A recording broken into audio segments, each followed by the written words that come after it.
پیارے بچوں السلام علیکم ورحمۃ اللہ وبرکاتہ۔ پیارے بچوں، آج ہم کلاس ششم مضمون اردو عنوان ایثار کا جذبہ کا خلاصہ پڑھنے جا رہے ہیں۔ پیارے بچوں، اس کہانی کے دو اہم کردار یعنی عدنان اور شیبہ۔ عدنان تجارت کرنے والا شخص، شہر کا رئیس آدمی یعنی شخص، اور اس کی بیوی بچے سے محروم ہوتے ہیں۔ شادی کے اولین سالوں میں ہر ممکن کوشش جیسے کہ پیروں، فقیروں اور ڈاکٹروں کے سہارا لینے کے بعد بھی بچے سے محروم ہوتے ہیں۔ وقت ایسے ہی گزر جاتا ہے۔ شیبہ کو پریشانی لاحق ہوتی ہے کہ یا عدنان دوسری شادی کرے یا کسی بچے کو گود لیا جائے۔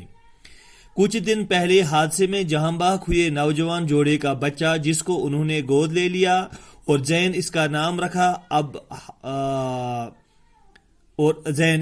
رکھا، اب ہر طرف سے گھر میں خوشیاں ہی خوشیاں نظر آ رہی تھی۔ شیبہ دن بھر بچے کے ساتھ ہی گل ملاتی رہتی تھی۔ اس طرح وقت گزرتا گیا۔ زین اب 8ویں کلاس میں پڑھ رہا تھا کہ اچانک شیبہ کی طبیعت خراب ہو جاتی ہے۔ ڈاکٹر معائنہ کرنے کے بعد ان کو یہ خبر دے کر شیبہ کا بچہ ہونے والا ہے، یعنی شیبہ حمل سے ہے۔ اب شیبہ کے یکے بعد دیگرے 2 بیٹے ہوتے ہیں۔ اب آہستہ آہستہ زین بے توجہی کا شکار ہوتا ہے۔ عدنان زین سے اب بھی پیار کرتا تھا، مگر تجارت کی مشغولیت نے اس کے پاس وقت کہاں چھوڑا تھا کہ وہ زین سے پیار کرے۔ اب شیبہ اور ان کے 2 بیٹوں نے زین کو ستانا بھی شروع کر دیا تھا، مگر زین ان کی باتوں کی طرف دھیان نہیں دیتا تھا۔ مگر ایک دن جب زین کالج سے گھر کی طرف روانہ ہوتا ہے، یوں ہی وہ گھر کے پاس پہنچتا تو وہ گھر کے اندر عدنان اور شیبہ کی باتوں کو سن لیتا ہے، جس سے اسے پتہ چلتا ہے کہ وہ ان کے والدین نہیں بلکہ ان کے پالنے والے ہیں۔ اب ایک رات ایسی گزری کہ زین بنا کسی کو کچھ بتائے گھر سے بھاگ جاتا ہے۔ شیبہ کے دونوں بیٹوں کی مغروری اور بد دماغی نے نہ صرف گھر کو بلکہ کاروبار کو بھی اس نتیجے پر پہنچایا کہ ان کا باپ عدنان کا دیوالا پٹ جاتا ہے، یعنی وہ کنگال ہو جاتا ہے۔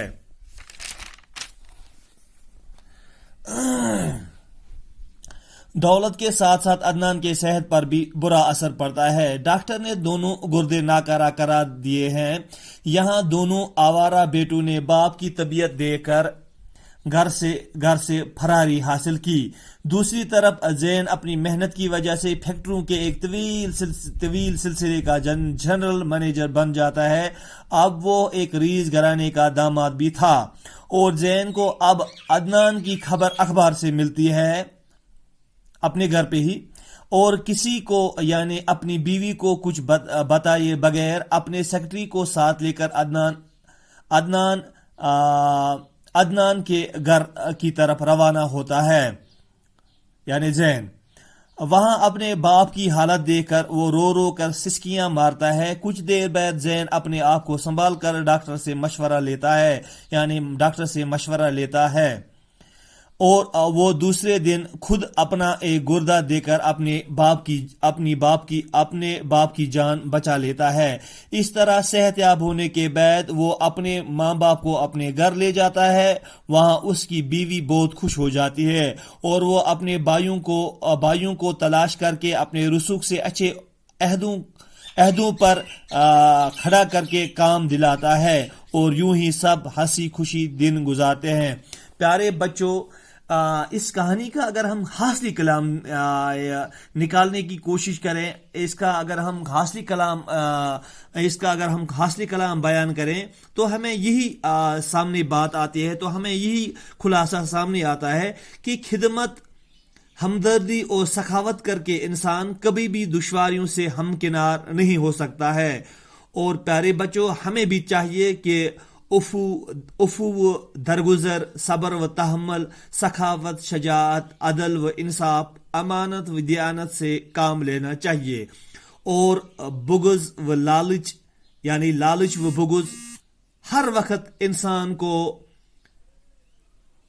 پریشان اور مصیبت کے کٹگرے میں کھڑا کرتا ہے۔ پیارے بچوں، یہاں تک یہ ہمارا یہ آج کا سبق تھا۔ السلام علیکم ورحمۃ اللہ وبرکاتہ۔